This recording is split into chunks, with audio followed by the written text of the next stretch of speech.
Hello friends, welcome to the my study channel Express Academy पर आपका स्वागत है। दोस्तों, आज के हम इस वीडियो में सीखेंगे क्लास 10th मैथ वास्तविक संख्या। जो पहले आज तक इससे पहले कभी नहीं पढ़े हैं वो भी आज समझ जाएंगे कि वास्तविक संख्या क्या है और यहाँ से क्वेश्चन कैसे आता है। ये एक तरह से मान लीजिए कि पूरा हम शुरू से जीरो लेवल से आप लोग के बीच इस वीडियो के माध्यम से इस क्वेश्चन को समझाने का प्रयास कर रहे हैं। आप लोग देखिएगा तो अच्छे से समझ में आ जाएगा। तो चलिए आज के सेशन को हम शुभारंभ करते हैं। देखिए, पहला टॉपिक है वास्तविक संख्या। वास्तविक संख्या क्या है? वास्तविक संख्या किसको कहते हैं? वास्तविक संख्या किसको कहते हैं? तो देखिए, वास्तविक संख्या क्या है कि परमेय संख्या तथा अपरमेय संख्या के मेल से जो संख्या बनता है उसको क्या कहते हैं? वास्तविक संख्या कहते हैं।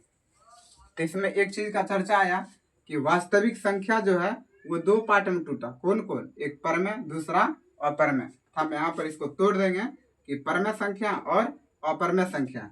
तो यहाँ से भी निकाल सकते हैं कि परमेय संख्या तथा अपरमेय संख्या के मेल से जो संख्या बनता है उसे हम क्या कहते हैं? वास्तविक संख्या कहते हैं। क्या कहते हैं? वास्तविक संख्या कहते हैं। तो याद रखेंगे कि वास्तविक जो संख्या होता है वो परमेय संख्या और अपरमेय संख्या दोनों के मिला के बनता है। वास्तविक संख्या किससे बनता है? परमेय संख्या और अपरमेय संख्या दोनों के मिला क्या बनता है? वास्तविक संख्या बनता है। तो अब हम इसमें जानेंगे परमेय संख्या क्या है। परमेय संख्या, तो परमेय संख्या को कहते हैं कि वैसी संख्या जिसे हम p/q के रूप में लिख सकते हैं। वैसी संख्या जिसे p/q के रूप में लिख सकते हैं उसे परमेय संख्या कहते हैं, और जिसे नहीं लिख सकते हैं अपरमेय संख्या कहते हैं। तो देखिए, परमेय संख्या क्या बोलेंगे कि वैसी संख्या, क्या बोलेंगे? वैसी संख्या, वैसी संख्या, वैसी संख्या जिसे p/q के रूप में लिखा जा सके। p/q के रूप में लिखा जा सके उसे क्या कहते हैं? उसे परमेय संख्या कहते हैं। इसमें एक और है कंडीशन। इसके लिए क्या होना चाहिए? इसके लिए q का जो मान होगा वो 0 के बराबर नहीं होना चाहिए। q का जो मान है वो 0 के बराबर नहीं होना चाहिए। q का जो मान होगा 0 के बराबर नहीं होना चाहिए। यदि 0 के बराबर हो जाएगा इसका मतलब होगा क्या? कि संख्या फाइंड नहीं है, यानी नॉट फाइंड। इसका मतलब क्या? अपरिभाषित। तो याद रखेंगे कि वैसी संख्या जिसे हम p/q के रूप में लिखा जा सके तथा p और q बराबर 0 ना हो उसे क्या कहते हैं? परमेय संख्या कहते हैं। उसे क्या कहते हैं? परमेय संख्या कहते हैं। तो आज हमने सीखा इसमें पहले वास्तविक संख्या। तो वास्तविक संख्या किसको कहते हैं? परमेय संख्या तथा अपरमेय संख्या के मेल से जो संख्या बनती है उसे क्या कहते हैं? वास्तविक संख्या कहते हैं। क्या कहते हैं? वास्तविक संख्या कहते हैं। इसके बाद हमने सीखा कि वास्तविक संख्या को दो भाग में तोड़े, एक तोड़े परमेय और दूसरा अपरमेय। तो सबसे पहले हम जानेंगे परमेय संख्या के बारे में। परमेय संख्या क्या है? परमेय संख्या क्या है? परमेय संख्या क्या है? तो वैसी संख्या जिसे हम p/q के रूप में लिख सकते हैं उसे क्या कहते हैं? परमेय संख्या कहते हैं। वैसी संख्या जिसे p/q के रूप में लिखा जा सके तथा q बराबर नॉट 0, यानी q का जो मान होगा 0 के बराबर नहीं होना चाहिए। तब ये कौन सी संख्या होगा? परमेय संख्या होगा। तो देखिए, अब हम परमेय संख्या को थोड़ा और आगे बढ़ाते हैं। तो परमेय संख्या के बारे में जानेंगे पूरा डिटेल से। यहाँ से क्वेश्चन परीक्षा में आता है कि इनमें से कौन सी संख्या परमेय है और कौन सी संख्या अपरमेय है। तो परमेय संख्या के बारे में जाने कि वैसी संख्या जिसे p/q के रूप में लिखा जा सके उसे क्या कहते हैं? परमेय संख्या कहते हैं। जिसको नहीं लिख सकते हैं उसको अपरमेय संख्या कहते हैं। तो आप सबसे पहले हम जानेंगे परमेय संख्या के बारे में और डिटेल से जानेंगे। तो देखिए, परिमेय संख्या, परिमेय संख्या क्या जानेंगे? परिमेय संख्या।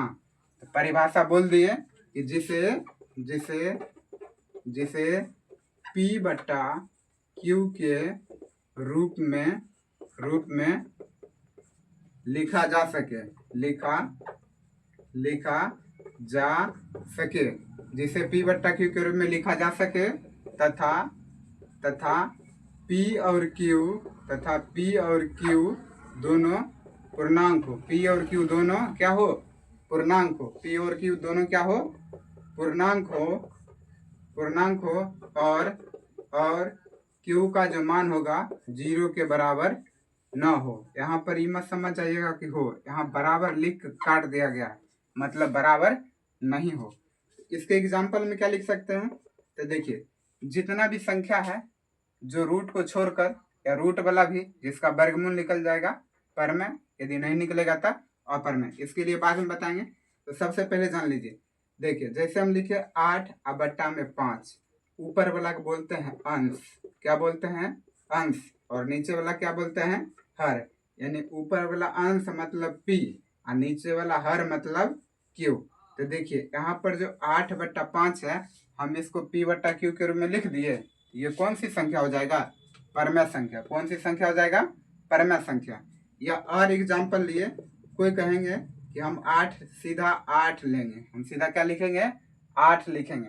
तो देखिए हम 8 के बट्टा में 1 लिख सकते हैं, किसी भी संख्या के बट्टा में 1 अपना मन से हम लिख सकते हैं, इसमें किसी को कोई संकोच नहीं। ऊपर वाला फिर से क्या हो जाएगा अंश, यानी क्या हो जाएगा p, और नीचे वाला हर यानी क्या हो जाएगा q। तो देखिए हम इसको भी अंश बट्टा हर के रूप में लिख दिए, यानी p बट्टा q के रूप में। ये कौन संख्या, ये भी कौन संख्या हो जाएगा, परमेय संख्या। अब देखिए हम बताए थे कि इसमें जो q का जो मान होगा 0 के बराबर नहीं हो, यानी q नीचे में है। यदि हम नीचे में 0 लिखते हैं तो क्या होगा, देखिए यहाँ से एक तरह से आप लोग समझिए, ये नोट है, इसको याद रखना है। हम किसी भी संख्या के बट्टा में यदि 0 लिखेंगे, इसका जो मान होगा अपरिभाषित, क्या होगा अपरिभाषित, अपरिभाषित, यानी हम इसको परिभाषित नहीं कर सकते हैं। यदि ऊपर में रहेगा 0 और नीचे में रहेगा 5, इसमें इसको भाग देंगे तो इसका भागफल यानी 0 आएगा, यानी इसका 0 लिखेंगे। तो हमने बताया आपको कि ये जो 5 बट्टा कितना है, 5 बट्टा 0, इसका मतलब है कि कोई संख्या है और हम उसमें 0 से भाग दे रहे हैं, इसका मतलब क्या हो जाएगा अपरिभाषित। और 0 में हम किसी संख्या से भाग देंगे तो क्या होगा 0। इस दोनों टर्म को आप लोग याद रखिएगा। परीक्षा में कैसे डायरेक्ट क्वेश्चन पूछ देता है कि सीधा लिख देगा कि 8 बट्टा 0 यानी 8 बट्टा 0 बराबर क्या होगा, ऑप्शन लिख देंगे 0, 1, 2 अपरिभाषित। इसका राइट आंसर क्या हो जाएगा अपरिभाषित। यानी हम किसी संख्या में यदि हम 0 से भाग देंगे तो क्या होगा अपरिभाषित होगा। किसी संख्या में 0 से भाग देंगे तो क्या होगा अपरिभाषित होगा, और 0 में किसी संख्या से भाग देंगे तो क्या होगा 0 होगा। तो आशा करते हैं ये सब आपको समझ में बहुत अच्छी तरह से आया होगा। इसके बाद देखिए इसमें एक टर्म और आता है कि थोड़ा ऊपर से लेते हैं परमेय संख्या में। तो समझ गए परमेय संख्या, वैसी संख्या जिसे p बट्टा q के रूप में लिखा जा सके उसे क्या कहते हैं परमेय संख्या कहते हैं। वैसी संख्या जिसे p बट्टा q के रूप में लिखा जा सके उसे क्या कहते हैं परमेय संख्या कहते हैं।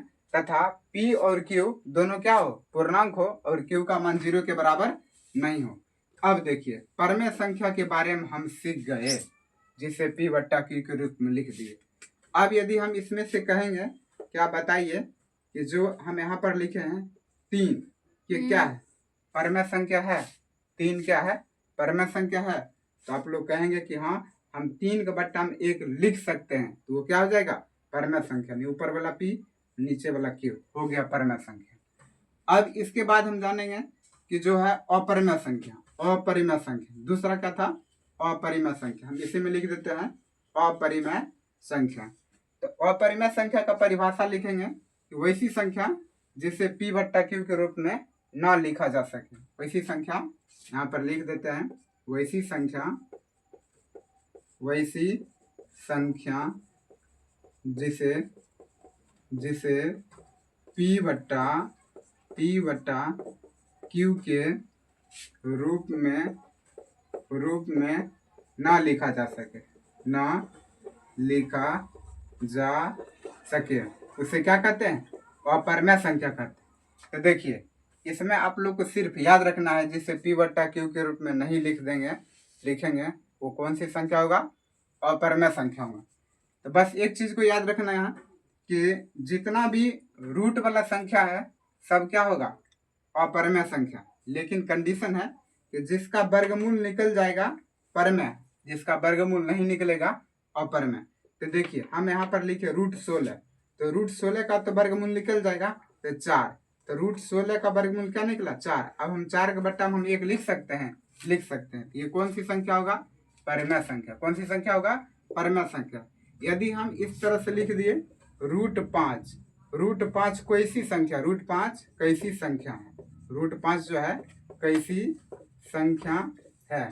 तो देखिए जो √5 है, अब कोई कहेंगे कि हम √5 के बट्टा में 1 लिख सकते हैं। हाँ लिख सकते हैं, लेकिन देखिए इसका पूरा वर्गमूल आएगा, नहीं आएगा, नहीं ना आएगा, इसलिए क्या होगा, ये अपरमेय संख्या। कौन सी संख्या, अपरमेय संख्या। यदि इसके बाद हम लेते हैं कि √6 है वो कैसी संख्या है, √6 कैसी संख्या है। तो देखिए हम √6 के बट्टा में 1 लिख सकते हैं। हाँ लिख दिए, लेकिन इसका पूरा वर्गमूल आएगा, नहीं आएगा। ये कौन सी संख्या हो जाएगा, अपरमेय संख्या। तो आज हमने आपको 2 चीज बताया, यानी 3 चीज। एक वास्तविक संख्या जिसे परमेय संख्या और अपरमेय संख्या के रूप में तोड़ते हैं, और परमेय संख्या जिसे P/Q के रूप में लिख सकते हैं, और अपरमेय संख्या जिसे P/Q के रूप में नहीं लिख सकते हैं। तो आज के इस वीडियो में इतना ही। अब इससे आगे अगले वीडियो में आएगा, यानी पार्ट 2 में। ये था, इस वीडियो के थंबनेल पर लिखा हुआ रहेगा पार्ट 1। अब इसके बाद जो आएगा, इससे आगे हम जस्ट देखेंगे वो पार्ट 2 के माध्यम से देखेंगे। तो आशा करते हैं आपको ये चीज़ समझ में आया होगा। वीडियो देखने के लिए आपको बहुत बहुत धन्यवाद।